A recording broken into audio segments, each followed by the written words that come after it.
In the year 711 CE, a momentous event would forever change the course of European history. A Berber general named Tariq ibn Ziyad stood at the edge of North Africa, gazing across the narrow strait that separated two continents. What happened next would be remembered for centuries as one of the most remarkable military campaigns in history. But this wasn't just a story of conquest. It was a story of faith, courage, and the pursuit of justice in a land torn apart by tyranny. It was a story of how a small army, armed with nothing but their belief in Allah and their commitment to His message, would overcome impossible odds. This is a story that teaches us that when we put our trust in Allah, when we stand for justice, and when we act with courage and mercy, we can achieve what seems impossible. The year is 710 CE. The Iberian Peninsula, known to the Muslims as Al-Andalus, was under the rule of the Visigoths, a Germanic tribe that had controlled the region for nearly 3 centuries. But the kingdom was crumbling from within. King Witiza had recently died, and the succession was disputed. A nobleman named Roderick, also called Rodrigo, had seized the throne by force, but his claim was contested by the sons of the former king. The Visigothic kingdom was not just politically divided, it was morally bankrupt. The nobility oppressed the common people. The Jewish population faced severe persecution. Forced conversions, property confiscations, and even enslavement were commonplace under Visigothic law. Heavy taxes crushed the peasants, who were treated little better than serfs. And the ruling class was consumed by infighting and personal vendettas. The Visigothic kings had abandoned the principles of justice. The church and state were intertwined in a corrupt system that enriched the powerful while grinding down the weak. Slavery was widespread. The legal system favored the nobility. This was a kingdom held together not by loyalty or love, but by fear and force.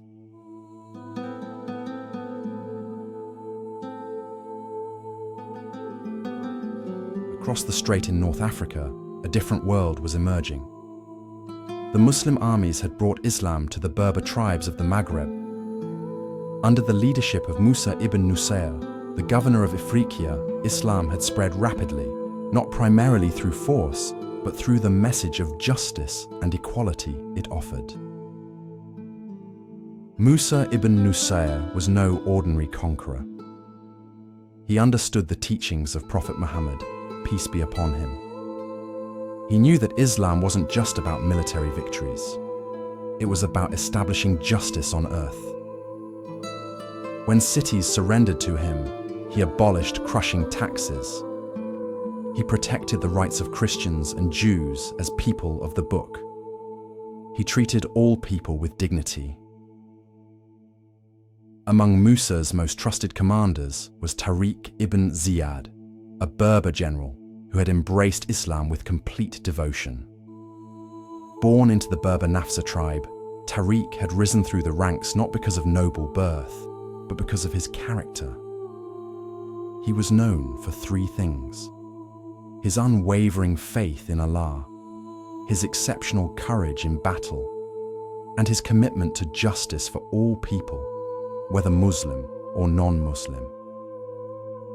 Tariq understood that true Islamic leadership meant serving the people, not exploiting them.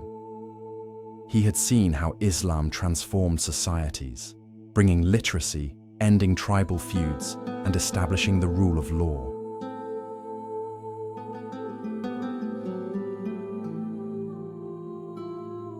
Now here's where the story takes an interesting turn. A Visigothic nobleman named Julian, who governed Ceuta on the North African coast, had a daughter named Florinda. According to historical accounts preserved by both Muslim and Christian chroniclers, King Roderick had dishonored her while she served at his court. Some sources say it was assault. Others describe it as seduction followed by abandonment. Whatever the truth, Count Julian was consumed by rage and a desire for revenge. But Julian's betrayal wasn't just personal. He had witnessed Roderick's tyranny firsthand. He knew about the persecution of the Jews, the oppression of the peasants, and the corruption of the nobility. Julian crossed the strait and met with Musa ibn Nusayr in Tangier. Julian painted a picture of a kingdom ripe for the taking. He told Musa about the internal conflicts, the oppressed populations who would welcome liberation, and the weakness of Roderick's rule. He even offered to guide Muslim forces across the strait and provide intelligence. But for Musa and Tariq, this wasn't simply an opportunity for conquest or revenge. They consulted with each other and prayed for guidance. They saw it as a chance to bring justice to an oppressed land and to spread the message of Islam, a message that promised equality, justice, and dignity to all who embraced it. In April of 711, Tariq ibn Ziyad received his orders from Musa. He was to lead an expeditionary force across the strait to assess the situation. Musa gave him 7,000 men, mostly Berber warriors who had recently converted to Islam. These weren't professional soldiers from Arabia or seasoned veterans of the Prophet's campaigns. They were former tribesmen, farmers, shepherds, craftsmen, who had found purpose and meaning in Islam. Before they departed, Tariq reminded his men of their mission. They were not going as raiders or plunderers. They were going as bearers of a message. The Quran commanded them to fight oppression, but also to show mercy, to honor treaties, and to protect the innocent. Tariq and his men crossed the narrow strait on 4 ships provided by Count Julian. The crossing took several days, with ships ferrying troops back and forth. They landed at a massive rock formation that would forever bear Tariq's name, Jabal Tariq, the mountain of Tariq, known today as Gibraltar. As they established camp at the base of the rock, more reinforcements arrived over the following weeks. By early summer, Tariq's army had grown to approximately 12,000 men. They set up fortifications and began scouting the surrounding territory.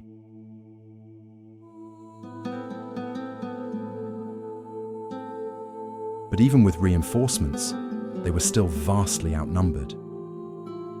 King Roderick was assembling an army in the north that historians estimate numbered between 40,000 and 100,000 soldiers. They had cavalry, siege equipment, and the support of the Visigothic nobility. The Muslims had basic weapons, limited supplies, and no path of retreat. It was at this moment that Tariq ibn Ziyad delivered one of history's most famous speeches. He gathered his men at the base of the mountain. The chroniclers tell us it was early morning, and the men could see the vast sea behind them and the unknown land ahead. Tariq spoke. "Oh, my warriors, where can you flee? Behind you is the sea. Before you, the enemy. You have left now only the hope in your courage and your constancy. Remember that, in this country, you are more unfortunate than orphans at the table of the avaricious. Your enemy is before you, protected by an innumerable army. He has abundance of provisions and weapons, while you have neither. There is no salvation for you except in your swords and your courage. Know that if you have patience and constancy in adversity, this land will be yours. And remember, we fight not for worldly gain, but for the pleasure of Allah, and to bring His justice to this land." But then, Tariq did something that shocked his men. He ordered the ships that had brought them to be burned. There would be no retreat. They would either conquer or die trying. This wasn't recklessness. It was a demonstration of complete tawakkul, trust in Allah. It was an absolute commitment to their mission. the flames rose high and the men understood. Their fate was now in Allah's hands alone. The message was clear. We trust in Allah alone, and we fight with courage that comes from faith.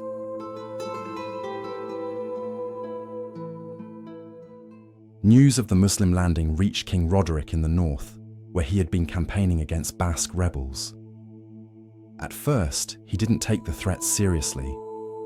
Small raiding parties from North Africa had crossed before and been repelled. But as reports came in of Tariq's growing forces and their fortified position, Roderick realized this was different. He immediately abandoned his northern campaign and issued a call to arms. Nobles from across the kingdom were summoned with their men. The army that assembled was massive. Chroniclers speak of it covering the plains like a dark sea. It included heavy cavalry, archers, and infantry units from across the Visigothic territories. But Roderick had problems he couldn't see. Many of his nobles harbored deep resentments. The sons of former King Witiza, Akela, and Oppa commanded large portions of his army. They had never accepted Roderick's claim to the throne. They saw him as a usurper. And now, faced with an external threat, they saw an opportunity. As Roderick marched south, secret communications passed between Witiza's sons and other disaffected nobles. Some historians suggest they may have even contacted Tariq's forces. A conspiracy was forming, one that would prove fatal.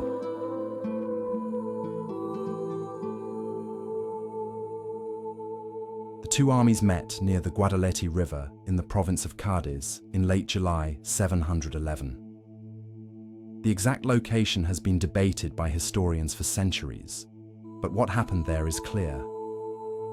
This battle would determine the fate of the Iberian Peninsula for the next 8 centuries.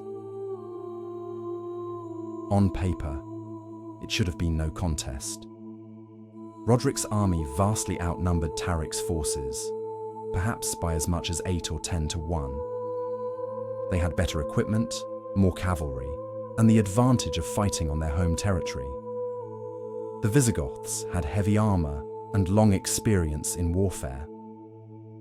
The Muslims should have been annihilated. But numbers don't tell the whole story. Tariq's warriors had something the Visigothic army lacked: unity of purpose. Every man knew exactly why he was there.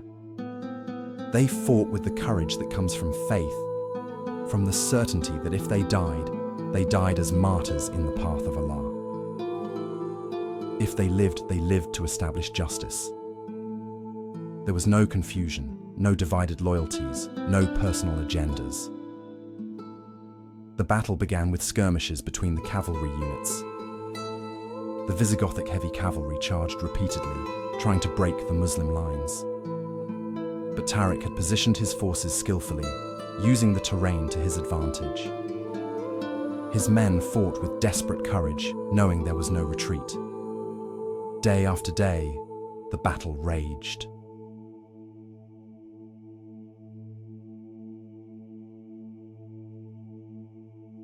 The battle raged for 7 days and 7 nights. Both sides suffered heavy casualties.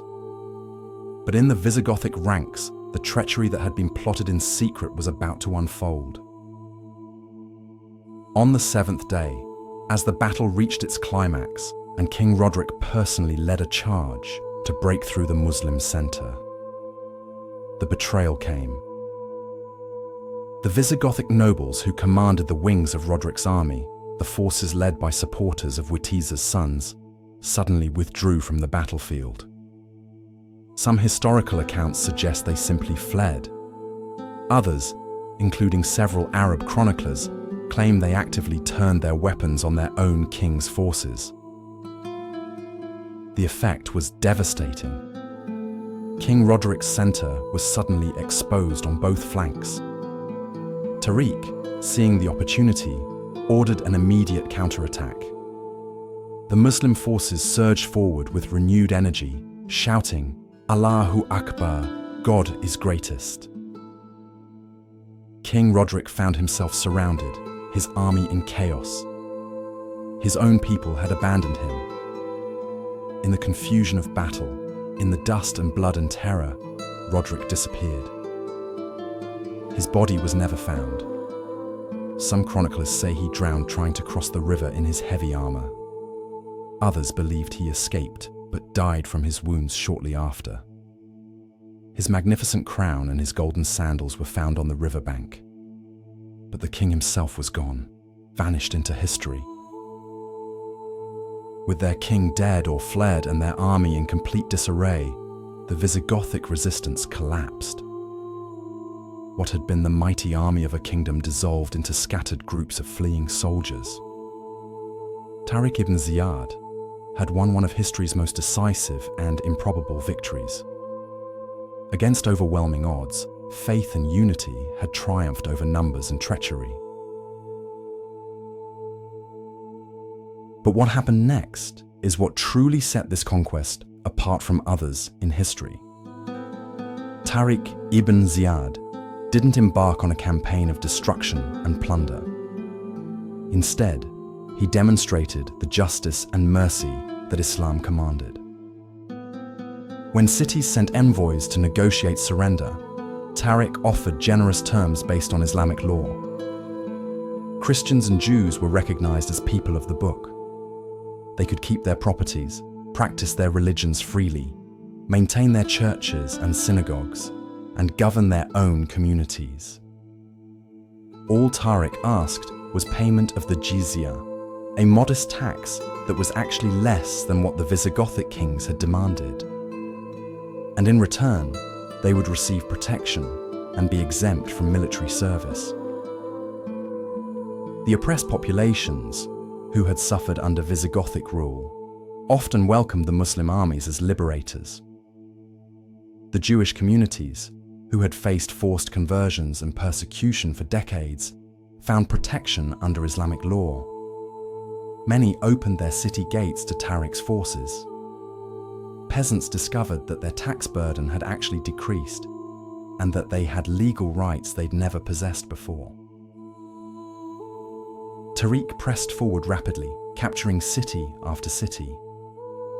Córdoba fell, then Malaga, then the ancient Visigothic capital of Toledo. Many cities surrendered without a fight when they learned of Tariq's just treatment of other populations. The conquest that should have taken years was completed in months. When Musa ibn Nusayr heard of Tariq's stunning success, he crossed to Iberia with 18,000 more troops. Together, they would spend the next few years consolidating Muslim rule over most of the peninsula, establishing a civilization that would become known for its learning, tolerance, and cultural achievements.